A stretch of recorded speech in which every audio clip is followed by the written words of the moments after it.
جی بالکل، میں تھوڑی سی بس یہ بات بتانا چاہتا ہوں کہ جیسے کہ بھی ڈاکٹر یحییٰ صاحب نے بھی کہا اور آپ نے بھی عرض کیا کہ یہ جیسے کہ شمس الدین صاحب ہیں یا وہ برق صاحب ہیں، ان کی میں نے کئی ایک ویڈیو دیکھی ہے۔ السلام علیکم۔ جی وعلیکم السلام عاصم صاحب، آپ کی بات آ رہی ہے؟ جی جی،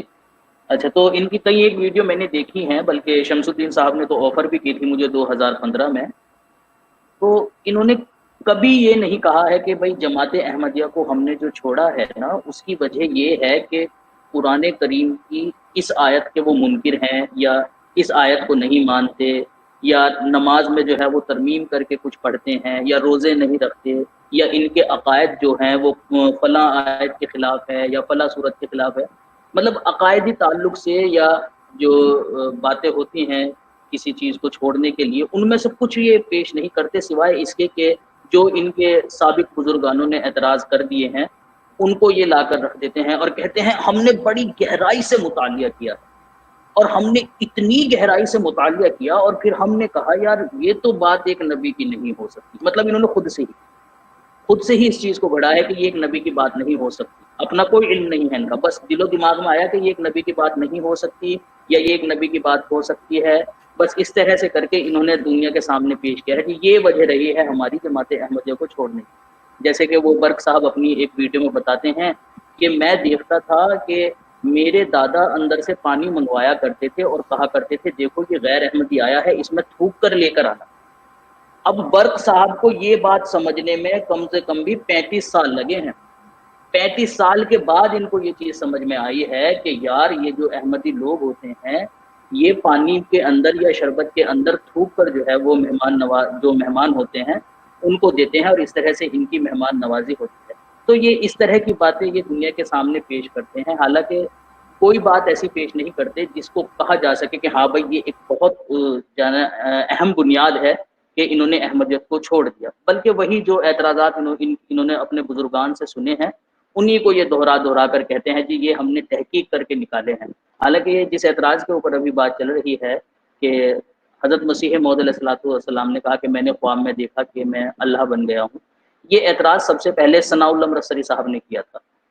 اور ثناء اللہ مرسری صاحب کا بھی طرز عمل وہی تھا جو آج کے ان مولویوں کا ہے کہ ایک بات کا جواب ان کو دے دیا جاتا ہے، اگلے دن وہی سوال لے کر پھر کھڑے ہیں کسی اور دوسرے گروپ میں یا کسی اور پلیٹ فارم پر کہ جی ہمارا یہ سوال ہے اس کا جواب دے دیجیے۔ ثناء اللہ مرسری صاحب نے حضرت مسیح موعود علیہ الصلوۃ والسلام کی خدمت میں لکھا کہ آپ نے تفسیر سنائی کا جو ہے نا وہ حوالہ دیا ہے، یہ تفسیر سنائی کون سی ہے؟ اس کا جواب ان کو دے دیا گیا کہ تفسیر سنائی سے مراد آپ کی تفسیر نہیں ہے بلکہ وہ جو ہے وہ ثناء اللہ پانی پتی صاحب کی جو ہے نا وہ تفسیر سنائی ہے۔ اب جواب ان کو دے دیا گیا تھا، یہ اشکال ان کا دور ہو گیا، لیکن انہوں نے ایک رسالہ لکھا کس بات مرزا، اس میں اس کا ذکر کر رہے ہیں کہ جی یہ جھوٹ بولا ہے، ہم نے تو کہیں بھی نہیں لکھا کہ حضرت ابو ہریرہ رضی اللہ تعالیٰ عنہ کا جو اجتہاد ہے وہ حجت نہیں، باوجود اس کے جواب دیا جا چکا تھا۔ بہرحال یہ جو سب سے پہلے اعتراض کیا تھا نا، یہ کیا تھا ثناء اللہ مرسلی صاحب نے اپنے رسالہ کیا نام جو ہے نا وہ اس میں الہامات مرزا ثناء اللہ مرسلی صاحب نے کیا تھا۔ ان کا یہ اعتراض بنتا بھی تھا، کیوں؟ کیونکہ ان کا یہ ماننا تھا جیسا کہ وہ لکھتے ہیں کہ ہر چند میں ایسے استخاروں اور خوابوں پر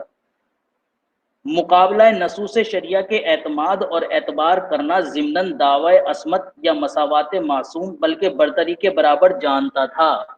مطلب وہ مانتے ہی نہیں تھے یہ جو استخاروں کے ذریعے سے کوئی چیز سامنے آ جاتی ہے یا سچی خوابوں کے ذریعے سے آ جاتی ہے، وہ اس چیز کے منکر تھے۔ اسی لیے انہوں نے حضرت مسیح موعود علیہ الصلوۃ والسلام کے اس کیا نام جو ہے نا وہ خواب کے اوپر اعتراض کیا۔ ہاں یہ بات اور ہے کہ جب ان کو خواب آئی اور اس میں انہوں نے دیکھا کہ حضرت مسیح موعود علیہ الصلوۃ والسلام سے میں نے چند ایک سوال کیے اور حضرت مسیح موعود علیہ السلام نے ان کا جواب نہیں دیا تھا کہ درمیان میں کچھ خلل پیدا ہو گیا خواب میں،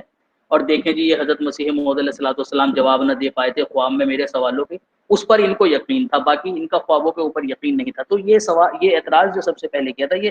ثناء اللہ مرسلی صاحب نے کیا تھا۔ تو ان کا تو یہ ماننا تھا کہ سچی خوابیں جو ہوتی ہیں میں ان کے ذریعے سے ایمان لے کر نہیں آتا اور نہ میں ان چیزوں کو مانتا ہوں، لیکن یہ جو ان کی دیکھا دیکھی اعتراض کرتے ہیں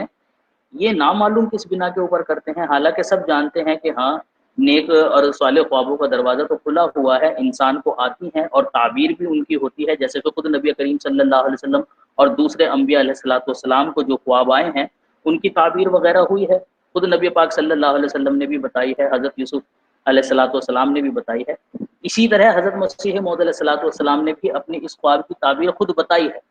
لیکن باوجود اس کے کہ اصول ہے، خود ان کے علماء اس بات کو مانتے ہیں، جیسے کہ میں نے کئی ایک مقامات پر بتایا بھی ہے